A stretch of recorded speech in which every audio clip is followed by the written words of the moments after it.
নমস্কাৰ, মই ভৈৰৱে নতুন এটা ভিডিঅ'লৈ আপোনালোকৰ মাজলৈ আহিছোঁ। এষাৰ কথা কওঁ বুলি ভাবিলোঁ।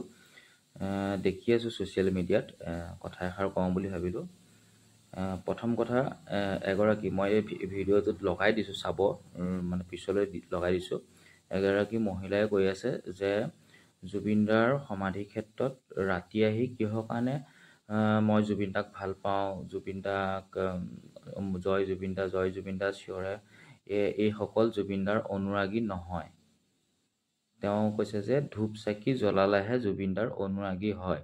মানে তেওঁলোকে তাত জুবিনদাৰ সমাধি ক্ষেত্ৰৰ ভিতৰত দোকান দিছে আৰু দোকানৰ পৰা বস্তু মানে ধূপ চাকি কিনি পেলাই তাত জ্বলালেহে মানে জুবিনদাৰ অনুৰাগী হ'ব নেকি? অনুৰাগী হ'বলৈ হ'লে ধূপ চাকি জ্বলাব নালাগে। অনুৰাগী হ'বলৈ হ'লে বা প্ৰাৰ্থনা কৰিবলৈ হ'লে অকল জুবিনদা বুলিয়ে নহয়, ভগৱানকো যদি আপুনি প্ৰাৰ্থনা কৰিবলগীয়া হয়, যদি মনৰ পৰা যদি ভাবে যে মই ভগৱানক ভক্তি কৰোঁ, ভগৱানৰ প্ৰতি মোৰ ভাল ভাৱ আছে, ভগৱানক কিবা এটা মানে প্ৰাৰ্থনা কৰিবলৈ হ'লে ধূপ চাকি নজ্বলাকৈও আপুনি তাত মনে মনে হ'লেও কৰিব পাৰে মন্দিৰটোলৈ গৈ।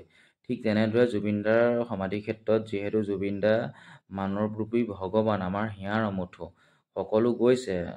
তাকে আমাৰ হিন্দু ধৰ্মৰ মতে তেওঁলোকে সকলোৱে ধূপ চাকি জ্বলাইছে, কিছুমানে জ্বলাইছে যদিও মানে তেওঁলোকে জয় জুবিনদা বুলিও কৈছে আৰু ধূপ চাকি নজ্বলালেও মনৰ মাজত অন্তৰত তেওঁ জুবিনদাৰ প্ৰতি আছে। যিহেতু জুবিনদাৰ সমাধি ক্ষেত্ৰলৈ এনেই আৱেগিক হৈ আছে মানুহ, সকলো জুবিনদাৰ প্ৰতি। ঘৰতেই মানুহ থাকিব পৰা নাই, জুবিনদাৰ সমাধি ক্ষেত্ৰত গৈ পেলাই যিহেতু চিঞৰ এটা মাৰিলেই জয় জুবিনদা বুলি, তাতে আপত্তি কিহৰ? এক নম্বৰ কথা। আৰু জুবিনদাৰ সমাধি ক্ষেত্ৰটো মেইন ৰাস্তাৰ কাষতে আছে, যিহেতু ময়ো গৈছোঁ, মেইন ৰাস্তাৰ কাষতে আছে। আৰু মেইন ৰাস্তাৰ কাষত দেখোন ছুপাৰ টুপাৰ নন ষ্টপ গাড়ী গৈয়ে থাকে। আপোনালোকে অতদিনে কেনেকৈ আছিলে মানে তেনে জেগাত? মানে ধৰক, যদি আপোনালোকে জয় জুবিনদা বুলি ক'লে আপোনালোকে টোপনি ক্ষতি হয়, কিন্তু ছুপাৰৰ হৰণটো বাজিলে আপোনালোকৰ টোপনি ক্ষতি নহয় নেকি? যে বা গাড়ীৰ ৰাতি হুৰহুৰণি শব্দত ডাঙৰ ডাঙৰ গাড়ী যেতিয়া যায় মেইন ৰাস্তাৰ কাষত, আপোনালোকে তেতিয়া টোপনি ক্ষতি নহয় নেকি? কিন্তু মই যাওঁতেতো দেখিছোঁ একে কাষত ঘৰ নায়েই দেখা, মই ধাবাহে দেখিছোঁ। একে কাষত মই ঘৰ দেখা নাই, ধাবা দেখিছোঁ। আৰু আপোনালোকৰ স্থানীয় লোকে জুবিনদাৰ সমাধি ক্ষেত্ৰৰ ভিতৰত চাকি তামোল চাকি তাকি ধূপ চাকি এইবিলাকৰ দোকান দি আছে। কোনোবাই তাত বাদাম চাদামো মই বেছি থকা দেখিছোঁ, পানী বটল চানী বটলো এনেকুৱা ধৰণৰ বেছি আছে। সেইবিলাকটোতো আপোনালোকে যিহেতু আপোনালোকৰ বস্তুৱেই নি পেলাই তাত সেৱা কৰিছে বা হেৰি কৰিছে, স্থানীয় লোক হিচাপে আপোনালোকে আপোনালোকে ব্যৱসায় কৰি আছে। ব্যৱসায় কৰি থকাৰ পিছত আপোনালোকৰ সেয়া চাফা কৰা আপোনালোকৰ দায়িত্বই। আৰু মই ভাবোঁ যদি আপোনালোকে তাত যদি দিগদাৰ আছিলে, আপোনালোকৰ ঘৰৰ ওচৰত হোৱাৰ কাৰণে আপোনালোকে ভাগ্য বুলিহে ভাবিব লাগে। কাৰণ জুবিনদাৰ নিচিনা এগৰাকী মহান ব্যক্তিৰ সমাধি ক্ষেত্ৰ আপোনালোকৰ ঘৰৰ ওচৰত হৈছে, আপোনালোকে গৌৰৱ কৰক। দুদিনমান আপোনালোকে চাফা কৰিবলগীয়া হৈছে, মানুহ আৱেগিক হৈ আছে, ন্যায় পোৱা নাই। সেইবাবে সকলো মানুহ এতিয়া গৈ আছে, বহুত দূৰ দূৰণিৰ মানুহো গৈ আছে। সময়ৰ লগে লগে লাহে লাহে সকলো দূৰ দূৰণিৰ পৰা এতিয়া বৰ্তমান আহি কিছুমান উভতি যাব নোৱাৰে, তাতে আছে। লাহে লাহে এইবিলাক কমি যাবগৈ, মানে কমি যাব নহয়, ন্যায় পোৱাৰ লগে লগে কমি যাব, গৈ থাকিব মানুহ। কিন্তু মানে দূৰৰ পৰাও বৰ্তমান আহি আছে। জুবিনদাৰ যিহেতু আমাৰ হিয়াৰ আমঠু আছিলে, মানুহৰ প্ৰতি ভগৱান আছিলে, সেইকাৰণে সকলোসমূহ গৈ আছে মানুহ। লাহে লাহে মানুহৰ সংখ্যা কমিব। আৰু লেতেৰা হৈছে কি? লেতেৰা হ'বলৈ পাইছে কেনেকৈ? ধৰক লেতেৰা হ'বলৈ তাতে এতিয়াতো আপোনালোকৰ পৰাই বস্তুবিলাক কিনি কৰি নি পেলাই তাত ব্যৱহাৰ কৰি আছে ন।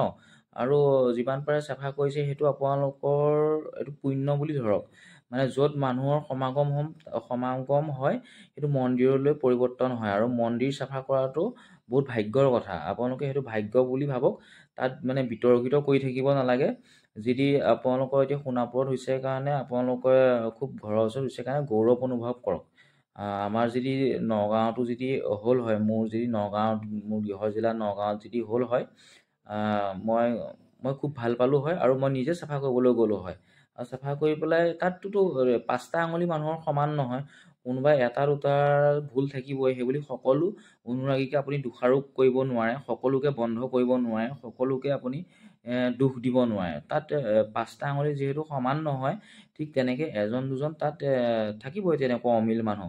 সেইখিনিক লৈ পেলাই আমি চলি যাব লাগিব। বিতৰ্কিত নকৰিব স্থানীয় লোকসকলে, বিতৰ্ক কৰি নাথাকিব।